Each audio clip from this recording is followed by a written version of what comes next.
Hi hello friends, welcome back to my channel. Friends, ನೀವು ನೋಡ್ತಾ ಇದ್ದೀರಾ Kavitha's Kannada recipe channel. Friends, ಇವತ್ತಿನ ವಿಡಿಯೋದಲ್ಲಿ ದೋಸೆ ಮೇಲೆ ಹಚ್ಚುವಂತಹ ಈ ಕೆಂಪು ಮೆಣಸಿನಕಾಯಿ ಚಟ್ನಿ ರೆಸಿಪಿನ ಯಾವ ರೀತಿ ಮಾಡೋದಂತೇಳಿ ತೋರಿಸ್ತಾ ಇದ್ದೀನಿ. ತುಂಬಾ ಟೇಸ್ಟಿಯಾಗಿರುತ್ತೆ. ಹಾಗೆಯೇ ಇದನ್ನು ಒಂದ್ಸಲ ಮಾಡಿದರೆ ನೀವು ಒಂದು ತಿಂಗಳವರೆಗೂ ಸ್ಟೋರ್ ಮಾಡ್ಬೋದು. ಔಟ್ಸೈಡ್ ಇಟ್ಟು ನೀವು ಫ್ರಿಜ್ಜಲ್ಲಿ ಇಟ್ಟರೆ ಇದನ್ನು 6 ಮಂತ್ವರೆಗೂ ಸ್ಟೋರ್ ಮಾಡ್ಬೋದು. ತುಂಬಾ ಟೇಸ್ಟಿಯಾಗಿ ಚೆನ್ನಾಗಿರುತ್ತೆ. ಓಕೆನಾ? ಸೊ ಫ್ರೆಂಡ್ಸ್, ಬನ್ನಿ ಹಾಗಾದರೆ ತಡ ಮಾಡ್ದೇ ಈ ಒಂದು ಕೆಂಪು ಮೆಣಸಿನಕಾಯಿ ಚಟ್ನಿ ರೆಸಿಪಿನ ಯಾವ ರೀತಿ ಮಾಡೋದು, ಇದಕ್ಕೆ ಏನೆಲ್ಲ ಇಂಗ್ರೀಡಿಯೆಂಟ್ಸ್ ಬೇಕಂತೇಳಿ ನೋಡ್ಕೊಂಬರೋಣ. ಓಕೆನಾ?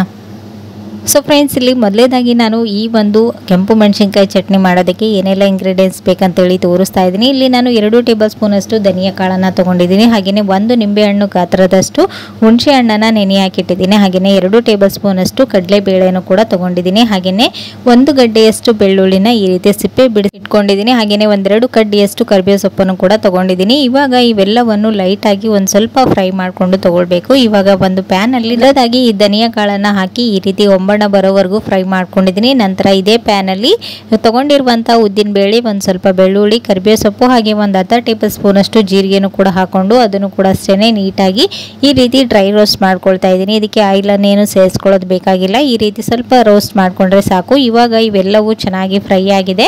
ಸ್ವಲ್ಪ ಕಡಲೆಬೇಳೆ ಹಸಿ ವಾಸನೆ ಹೋಗೋವರೆಗೂ ನೀಟಾಗಿ ಫ್ರೈ ಮಾಡಿಕೊಂಡ್ರೆ ಸಾಕು. ಇವಾಗ ಇವನ್ನ ಒಂದು ಪ್ಲೇಟ್ಗೆ ತೆಗೆದುಕೊಂಡು ಒಂದು ಮಿಕ್ಸಿ ಜಾರ್ಗೆ ಹಾಕೊಂಡು ನೀಟಾಗಿ ಪೌಡರ್ ಮಾಡಿ ತಗೊಳ್ಬೇಕು. ಸ್ವಲ್ಪ ತಣ್ಣಗಾಗೋಷ್ಟರಲ್ಲಿ ನಾವು ಇದಕ್ಕೆ ಬೇಕಾದಂಥ ಕೆಂಪು ಮೆಣಸಿನಕಾಯಿನ ರೆಡಿ ಮಾಡ್ಕೊಳ್ಳೋಣ. ಇಲ್ಲಿ ನೋಡ್ತಾ ಇದ್ದೀರಾ, ನಾನು ಒಂದು ಅರ್ಧ ಕೆಜಿಯಷ್ಟು ಈ ರೀತಿ ಹಣ್ಣಾಗಿರುವಂತಹ ಮೆಣಸಿನಕಾಯಿನ ತೊಗೊಂಡಿದ್ದೀನಿ. ನೀವು ಇಲ್ಲ ಅಂತಂದರೆ ಒಣ ಮೆಣಸಿನಕಾಯಿನ ನೀವು ನೀರಲ್ಲಿ 1 ಅವರ್ವರೆಗೂ ನೆನೆಸಿಟ್ಟು ಈ ರೀತಿ ಚಟ್ನಿನ ರೆಡಿ ಮಾಡ್ಕೊಳ್ಬೋದು. ಬಟ್ ಆದರೆ ಈ ರೀತಿ ಹಣ್ಣಾಗಿರುವಂತಹ ಮೆಣಸಿನಕಾಯಿ ಇದ್ದರೆ ಈ ಒಂದು ಚಟ್ನಿ ಇನ್ನೂ ಟೇಸ್ಟಿಯಾಗಿರುತ್ತೆ. ಸೊ ಇಲ್ಲಿ ನೋಡ್ತಾ ಇದ್ದೀರಾ, ನಾನು ಒಂದು ಅರ್ಧ ಕೆಜಿಯಷ್ಟು ಹಣ್ಣಾಗಿರುವಂಥ ಮೆಣಸಿನಕಾಯಿನ ತೊಗೊಂಡಿದ್ದೀನಿ. ಇದನ್ನು 1-2 ಸರಿ ಚೆನ್ನಾಗಿ ವಾಶ್ ಮಾಡಿಬಿಟ್ಟು ಒಂದು ಸ್ವಲ್ಪನೂ ನೀರಿನಂಶ ಇಲ್ಲಾರ ಥರ ಇದನ್ನು ಒರೆಸಿ ತೊಗೊಳ್ಬೇಕು. ಇದರ ಕಡ್ಡಿಯನ್ನು ಸಪ್ರೇಟ್ ಮಾಡಿಬಿಟ್ಟು ಸೊ ಇವಾಗ ಒಂದು ಪ್ಯಾನ್ಗೆ ಇವನ್ನ ಹಾಕೊಂಡು ಒಂದು ಸ್ವಲ್ಪ ಡ್ರೈ ರೋಸ್ಟ್ ಮಾಡ್ಕೊಳ್ಬೇಕಷ್ಟೇನೆ. ಇವಾಗ ಈ ಕಡೆ ಹುರಿದಿಟ್ಕೊಂಡಿರುವಂಥ ಮಸಾಲೆ ಇತ್ತಲ್ವಾ, ಅದನ್ನೆಲ್ಲನೂ ಒಂದು ಮಿಕ್ಸಿ ಜಾರ್ಗೆ ಸೇರಿಸ್ಕೊಂಡು ನಾನು ಈ ರೀತಿ ತರಿಯಾಗಿ ಗ್ರೈಂಡ್ ಮಾಡ್ಕೊಂಡಿದ್ದೀನಿ. ಸೊ ವಿಡಿಯೋದಲ್ಲಿ ತೋರಿಸ್ತಾ ಇದ್ದೀನಿ ನೋಡಿ, ಈ ರೀತಿ ಗ್ರೈಂಡ್ ಮಾಡಿಕೊಂಡು ಇದನ್ನ ಪಕ್ಕಕ್ಕೆ ಇಟ್ಕೊಳ್ಳಿ.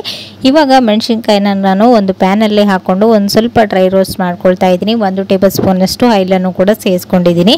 ಇವಾಗ ಇವೆಲ್ಲವನ್ನು ಚೆನ್ನಾಗಿ ಫ್ರೈ ಮಾಡ್ಕೊಂಡ ನಂತರ ಇದನ್ನ ಒಂದು ಮಿಕ್ಸಿ ಜಾರ್ಗೆ ಸೇರಿಸ್ಕೊಂಡು ಇದನ್ನ ನೀಟಾಗಿ ನೀರು ಸೇರಿಸ್ತೇನೆ ಇದನ್ನ ಗ್ರೈಂಡ್ ಮಾಡ್ಕೊಂಡು ತಗೊಳ್ಬೇಕು. ಇವಾಗ ಇಲ್ಲಿ ನೋಡ್ತಾ ಇದ್ದೀರಾ, ನಾನು ಇದನ್ನ ಒಂದು ಮಿಕ್ಸಿ ಜಾರ್ಗೆ ಸೇರಿಸ್ಕೊಂಡಿದ್ದೀನಿ. ಈ ರೀತಿ ತರಿಯಾಗಿ ಗ್ರೈಂಡ್ ಮಾಡ್ಕೊಂಡ ನಂತರ ಇದರಲ್ಲಿ ಒಂದು ಸ್ವಲ್ಪನೇ ಸಾಲ್ಟನ್ನು ಸೇರಿಸ್ಕೊಂಡು ಈ ರೀತಿ ಗ್ರೈಂಡ್ ಮಾಡ್ಕೊಂಡು ತಗೊಳ್ಳಿ. ನಂತರ ಇದಕ್ಕೆ ನಾವು ಮೊದಲಿಗೆ ನೆನೆಸಿಟ್ಕೊಂಡಿರುವಂಥ ಹುಣಸೆ ಹಣ್ಣು ಹಾಗೂ ಬಿಸಿನೀರು ಇತ್ತಲ್ವಾ, ಅದನ್ನೇ ಸೇರಿಸ್ಕೊಂಡು ಇದನ್ನ ಗ್ರೈಂಡ್ ಮಾಡ್ಕೊಂಡು ತಗೊಳ್ಬೇಕು. ಜಾಸ್ತಿ ನೀರನ್ನು ಸೇರಿಸ್ಕೊಳ್ಳೋದಕ್ಕೆ ಹೋಗ್ಬೇಡಿ. ಓಕೆನಾ?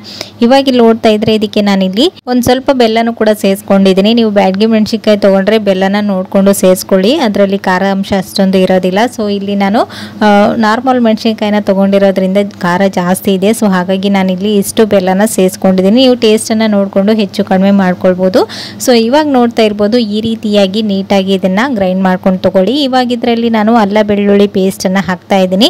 ನಿಮ್ಮ ಹತ್ರ ಅಲ್ಲ ಬೆಳ್ಳುಳ್ಳಿ ಇದ್ದರೆ ಸಪ್ರೇಟಾಗಿ ನೀವು ಹಸಿ ಅಲ್ಲನೇ ರುಬ್ಕೊಳ್ಳುವಾಗನೇ ಸೇರಿಸ್ಕೊಂಡ್ರೆ ಆಯಿತು. ಸೊ ಈ ರೀತಿನೇ ಎಲ್ಲನೂ ನೀಟಾಗಿ ಕೆಂಪು ಮೆಣಸಿನಕಾಯಿ ಚಟ್ನಿನ ರೆಡಿ ಮಾಡ್ಕೊಂಡಿದ್ದೀನಿ. ಇವಾಗ ಇದರಲ್ಲಿ ಇರ್ತಕ್ಕಂಥ ನೀರಿನಂಶ ಎಲ್ಲನೂ ಕಂಪ್ಲೀಟ್ ಆಗಿ ಹೋಗೋವರೆಗೂ ಇದನ್ನ ಆಯಿಲಲ್ಲಿನೇ ಫ್ರೈ ಮಾಡ್ಕೊಳ್ಬೇಕು. ಇದು ಜಾಸ್ತಿ ದಿನ ಬಾಳಿಕೆ ಬರಬೇಕಂದ್ರೆ ನೀವು ಇದನ್ನ ಈ ರೀತಿನೇ ನೀಟಾಗಿ ಫ್ರೈ ಮಾಡ್ಕೊಳ್ಬೇಕಾಗುತ್ತೆ. ಸೊ ಇವಾಗ ಇಲ್ಲಿ ನೋಡ್ತಾ ಇದ್ರೆ ನಾನು ಒಂದು ಪ್ಯಾನಲ್ಲಿ 1 ಕಪ್ನಷ್ಟು ಆಯಿಲನ್ನು ಸೇರಿಸ್ಕೊಂಡಿದ್ದೀನಿ. ಅದರಲ್ಲಿ ನಾವು ಮೊದಲಿಗೆ ಗ್ರೈಂಡ್ ಮಾಡಿ ಇಟ್ಕೊಂಡಿರುವಂಥ ಈ ಮಸಾಲ ಪೇಸ್ಟ್ ಇರುತ್ತಲ್ವ, ಚಿಲ್ಲಿ ಪೇಸ್ಟ್, ಅದನ್ನು ಹಾಕಿ ಚೆನ್ನಾಗಿ ಎಲ್ಲನೂ ನೀಟಾಗಿ ಆಯಿಲ್ ಸಪ್ರೇಟ್ ಆಗೋವರೆಗೂ ಈ ರೀತಿ ಫ್ರೈ ಮಾಡ್ಕೊಳ್ಬೇಕು. ಈ ರೀತಿ ಮಿಕ್ಸ್ ಮಾಡ್ಕೊಳ್ತಾನೆ ನೀವು ನೀಟಾಗಿ ಫ್ರೈ ಮಾಡಿಕೊಂಡ್ರೆ ಇದು ಒಂದೊಳ್ಳೆ ಗಟ್ಟಿ ಹದಕ್ಕೆ ಬರುತ್ತೆ. ಸೊ ಆವಾಗ ಇದರಲ್ಲಿರ್ತಕ್ಕಂಥ ನೀರಿನಂಶ ಎಲ್ಲನೂ ಕಂಪ್ಲೀಟ್ ಆಗಿ ಹೋಗಿ ಆಯಿಲ್ ಮೇಲ್ಗಡೆ ತೇಲೋದಕ್ಕೆ ಸ್ಟಾರ್ಟ್ ಆದ ತಕ್ಷಣ ನಾವು ಇದಕ್ಕೆ ಮೊದಲಿಗೆ ಗ್ರೈಂಡ್ ಮಾಡಿ ಇಟ್ಕೊಂಡಿರುವಂತಹ ಮಸಾಲ ಪುಡಿ ಇತ್ತಲ್ವ, ಅದನ್ನು ಕೂಡ ಸೇರಿಸ್ಕೊಂಡು ಈ ರೀತಿ ಮಿಕ್ಸ್ ಮಾಡ್ಕೊಂಡು ತಗೊಳ್ಳಿ.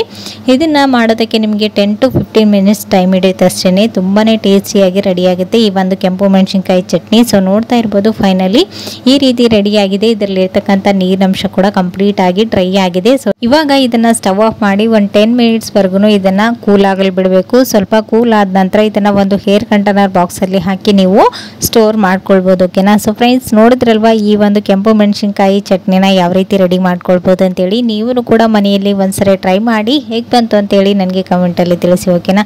ಸೊ ನೋಡಿದ್ರೇ ಗೊತ್ತಾಗ್ತಿರ್ಬೋದು ಎಷ್ಟು ಕಲರ್ಫುಲ್ ಆಗಿ ಕಾಣಿಸ್ತಾ ಇದೆ ಅಂತ. ಟೇಸ್ಟ್ ವೈಸ್ ಕೂಡ ಅಷ್ಟೇ ತುಂಬಾ ಟೇಸ್ಟಿಯಾಗಿತ್ತು. ಇದನ್ನು ದೋಸೆ ಜೊತೆಗೆ ಅಲ್ಲದೆ ಬಿಸಿ ರೊಟ್ಟಿ ಆಗಿರ್ಬೋದು ಅಥವಾ ರಾಗಿ ಮುದ್ದೆ ರೈಸ್ ಜೊತೆಗೂ ಬೆಸ್ಟ್ ಕಾಂಬಿನೇಷನ್ ಅಂತಲೇ ಹೇಳ್ಬೋದು. ಸೊ ಇವತ್ತಿನ ಈ ಒಂದು ರೆಸಿಪಿ ಇಷ್ಟ ಆದರೆ ಪ್ಲೀಸ್ ಒಂದು ಲೈಕ್ ಕೊಡೋದನ್ನು ಮರಿಬೇಡಿ. ಮತ್ತು ನಾಳೆ ಹೊಸ ರೆಸಿಪಿಯೊಂದಿಗೆ ಮತ್ತೆ ನಿಮ್ಮನ್ನ ಮೀಟ್ ಮಾಡ್ತೀನಿ ಫ್ರೆಂಡ್ಸ್. ಅಲ್ಲಿವರೆಗೂ ಟೇಕ್ ಕೇರ್, ಬಾಯ್.